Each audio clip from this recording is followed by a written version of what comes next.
तो दोस्तों, जैसा कि आप लोगों ने थंबनेल में देख ही लिया है कि आज हम पढ़ने वाले हैं केमिस्ट्री के चैप्टर फर्स्ट विलियन के हेनरी के नियम को और उसके अनुप्रयोग को। तो काफी इंटरेस्टिंग चैप्टर एंड प्लस ये टॉपिक काफी इम्पोर्टेंट भी है।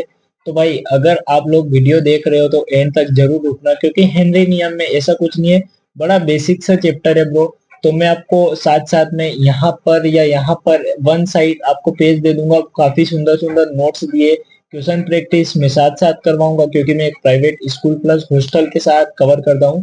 तो आप भी चाहो तो ऐसा कर सकते हो। तो उसके लिए सिंपली आपको मेरे चैनल को सब्सक्राइब करके रखना है। तो चलो वीडियो को स्टार्ट करते हैं। तो भाई, हेनरी का नियम क्या कहता है, सबसे पहले ये जान लेंगे। तो चलो स्टार्ट करते हैं।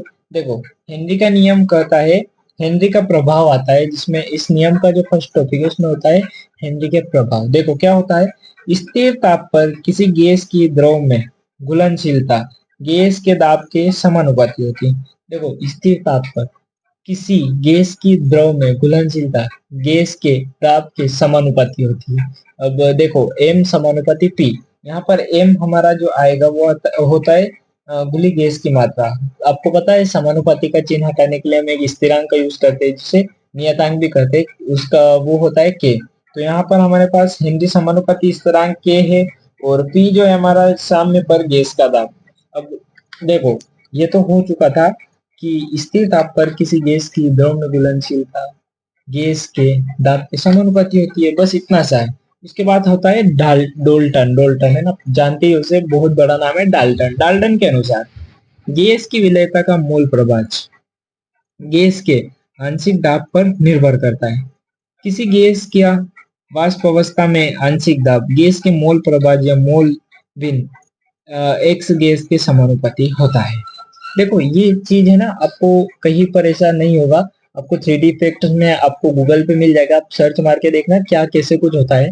तो आपको अभी सिंपल इसे बस याद करना है, ज्यादा कोई नॉर्मल बड़ी चीज नहीं है। देखो, डेफिनेशन है, एक बार मेरे साथ दोहराओ, वीडियो को पॉज करके एक बार रिपीट करना आप लोग, मैं पढ़ता हूँ। गैस की विलेयता का मोल प्रभाव गैस के आंशिक दाब पर निर्भर करता है। किसी गैस का वाष्प अवस्था में आंशिक दाब गैस के मोल प्रभाज या मोल बिन एक्स गैस के समानुपाती होता है। पी जो समानुपाती है एक्स गैस के, तो P बराबर के एच एक्स गैस। के एच हमारा होने वाला है हेनरी स्थिरांक, है ना। P जो है दाब आपको पता ही है, और एक्स गैस है मोल प्रभाज। अब इसमें क्या होगा, हेनरी स्थिरांक का मान अलग अलग गैस के लिए अलग अलग होता है। के एच का मान बढ़ने पर एक्स गैस का मान घटता है। आपको वैसे दी की रहा होगा कि समीकरण में ये के एच साइड में निकल जाएगा और एक्स गैस नीचे चला जाएगा घटे में, और के एच का मान घटाने पर एक्स गैस का मान बढ़ेगा। एक्स गैस है क्या, तो वो ही मोल प्रभाज बोलेंगे या मोल भिन्न बोल सकते हैं। हेनरी के नियम की सीमा है, इसे भी याद करना, क्योंकि एक या दो नंबर में पूछा जाता है। हेनरी का नियम निम्न शर्तों की पालना करता है। दाब बहुत अधिक नहीं होना चाहिए, ताप बहुत कम नहीं होना चाहिए। देखो, दाब बहुत अधिक नहीं होना चाहिए, ताप बहुत कम नहीं होना चाहिए। गैस विलायक में बहुत कम घुलनशील होनी चाहिए, और गैस की आणविक अवस्था में घुलने के बाद कोई परिवर्तन ना हो। एग्जाम्पल के लिए हम लिख सकते हैं NH3 व HCl गैस, जो कि C6H6 बेंजीन में है ना, कम घुलनशील है। तो ये हमारे तीसरे का फॉलो कर रहा है ना, गैस विलायक में कम घुलनशील होना चाहिए, क्योंकि कम ही घुलती है वो। हेनरी के नियम के अनुप्रयोग, ये थोड़ा सा इम्पोर्टेंट करके याद कर लेना, क्योंकि ये आता है। देखो, अधिक ऊंचाई पर जाने पर O2 का आंशिक दाब ऑक्सीजन का आंशिक दाब कम होता चला जाता है। कोई अधिक ऊंचाई पर जाएगा, आपको पता है वहां पर ऑक्सीजन की मात्रा कम होती है, तो O2 का जो आंशिक दाब है वो कम होता जाएगा। जिससे आरोह का मतलब जो ऊपर जाने वाला है ना, के रुधिर में O2 की मात्रा कम होगी।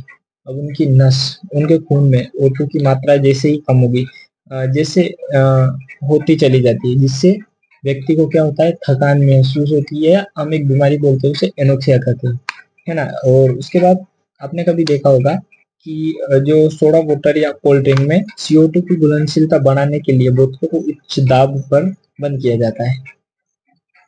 जैसे किसी भी गैस को ठंडाई को बढ़ाने के लिए क्या करते हैं ना, O2 की CO2 की मात्रा को उच्च दाब पर, दाब ज्यादा प्रेशर लगा के उसे बंद किया जाता है, इसीलिए तो वो नमक वगैरह डालने पर अचानक से बाहर आती है। उसके बाद देखो, ये थर्ड इंपॉर्टेंट करके लगा सकते हो, गहरे समुद्र में, आपको पता है, मेरे को देखो, बिना देखे देखे आपको समझाता हूँ। देखो, गहरे समुद्र में क्या होता है, वहां पर O2 की मात्रा कम होती है, समझते हो ना आप इस चीज को? तो गहरे दाब में O2 की मात्रा कम होती है, जिससे आरओ का जैसे जैसे अंदर की ओर जाएगा दाब कम होता जाएगा, और जैसे जैसे अंदर जाएगा दाब कम होता जाएगा, लेकिन वो ऊपर वापस रिटर्न ऊपर आएगा, जैसे जैसे ऊपर आएगा दाब बढ़ता जाएगा, जिससे खून की नलियों में बुलबुले बनने लग जाएंगे।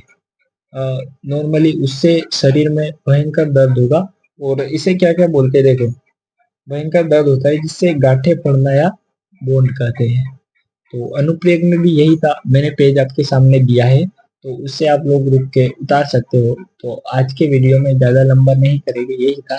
तो मिलते हैं किसी नेक्स्ट वीडियो में, तब तक के लिए बाय, जय हिंद दोस्तों।